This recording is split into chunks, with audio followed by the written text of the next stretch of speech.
In this video, we show how to replace a sidewall bracket in a PowerEdge R7725.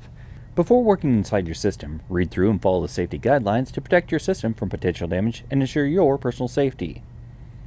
For more information about safety guidelines, see the service manual at dell.com/support.